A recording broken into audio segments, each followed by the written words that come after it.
It took me 15 years to figure out what a powerful woman actually is, because in society we have it completely backwards. We're not being taught what a powerful woman actually is. We're not being taught how to deal with our emotions. We're not being taught how to deal with our shadows. So there's a lot to unpack. But first, hi, my name is Yula, and I have supported hundreds of women in the last years to connect to their femininity, to reconnect to their inner world, to work with their shadows, to heal the traumas that they've been carrying for so long. And let's dive in. So it took me 15 years to realize how important our menstrual cycle is. Can you believe that? Like, it is so freaking sad that this is something that's not being taught. And our menstrual cycle is so important to understand why we women go through fluctuation energy levels, why we fluctuate with our emotions, mood swings, all these different things.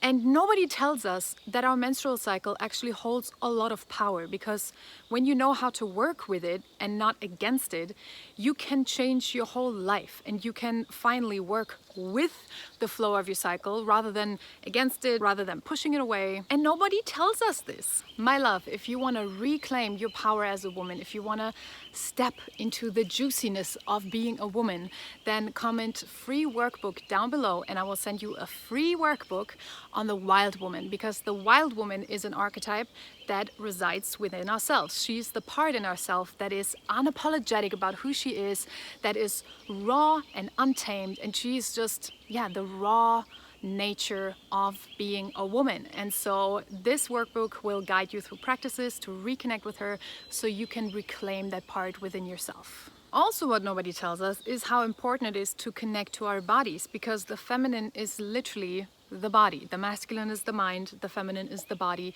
So if we're not in our bodies, if we're not moving, if we're not dancing, if we're not doing anything, we cannot fully be in our feminine, because if we're not moving our bodies, chances are that we're always up here. We're always thinking. Like, even if you go for a walk, you most likely are thinking, and you're stuck in the masculine way of doing things. And most likely you are stuck in the masculine energy in general, because it is so important to balance both out. But if we're only in the masculine, which so many women struggle with in this world, holy crap, and I was one of them, I was very much just in the doing mode all the time. Like, I would not take time for myself. I would not take time to connect to my feminine. And I would just go to work 9 to 9 in the evening, pretty much, not 9 to 5. And I would go back, I would come home, go to sleep, and I would not take any time for myself. And this is also something that's almost expected of us. It's expected of us to function in the society. It's expected of us to be a functioning member of society and to trade our lifetime for money. And we are left with unhappy everything, with unhappy thoughts, unhappy relationship to ourselves, unhappy relationship to others, and an unhappy life that is not fulfilling us. And we're feeling this deep call within ourselves that there is more. And let me tell you, there is more. So a powerful woman is in her body. She is reclaiming her body. She is reclaiming her sensuality that has been shamed for so long. Our sexuality that has been shamed for so long. And a woman in her power is connected to both. It's connected to the body, the sensuality, and sexuality. Also, what took me a long time to figure out is that a powerful woman is connected to her voice. Reclaiming your voice. Your voice is not only here to sing or to talk to other people. Your voice is here to express your soul, to express your innermost self to the world. This is how you show up in the world, with your voice and with your body. This is the feminine.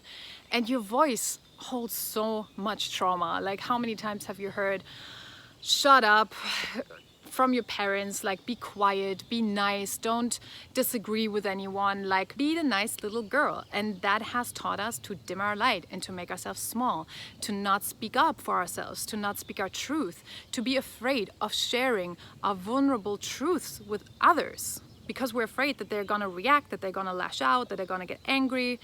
And so we have suppressed our voice for so long.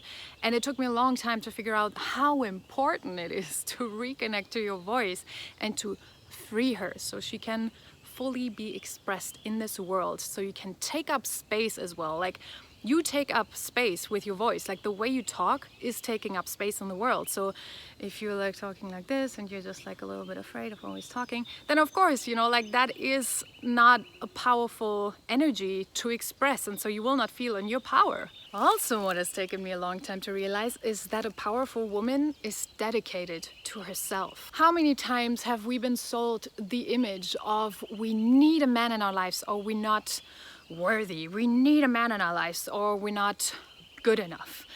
And while of course relationships are so important, like there's no question about it, but also the relationship to ourselves is so important. If we obsess about romantic relationships, and if we're super unhappy when we're not in a relationship, that is not a good sign. Like that is not a sign of being in your balanced power as a woman. Because a powerful woman is onto herself.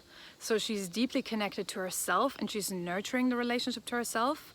And she also is deeply connected to others. But why? Because she is connected to herself. So that deep connection to herself is reflected in the connection with others. And a powerful woman is both. She is independent and connected. Because there's also the other extreme where we're like hyper independent and we don't need anyone. We can do everything by ourselves, which is kind of the feminist point of view, which I don't agree with at all, because humans are interconnected. We're not meant to be doing everything by ourselves. And being supported by the masculine is amazing. Like, it is amazing.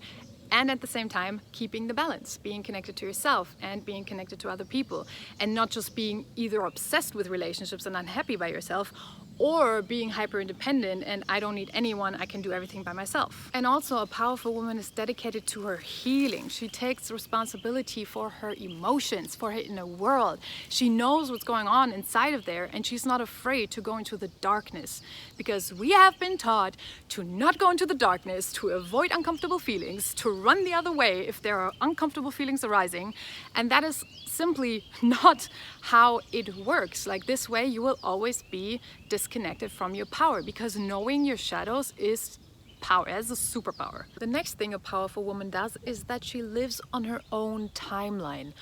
My God, I'm a 31-year-old woman. I'm turning 32 this year. And the amount of times people have asked me, like, when do you want children? Like, when is it time for children?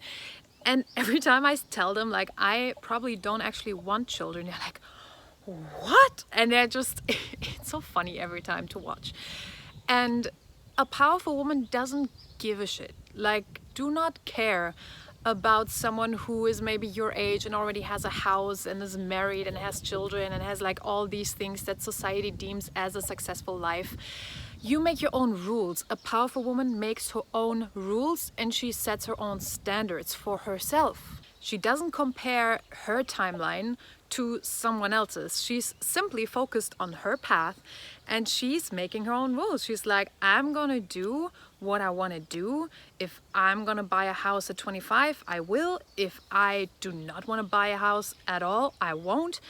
You fully choose your own life, and you distance yourself from anything that society tells you to do.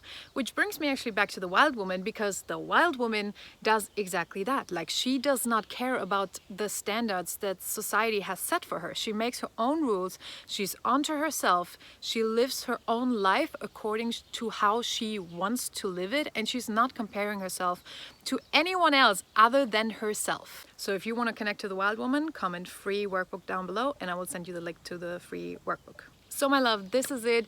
Watch this video next to find out how to connect to your feminine energy, and I see you in the next one.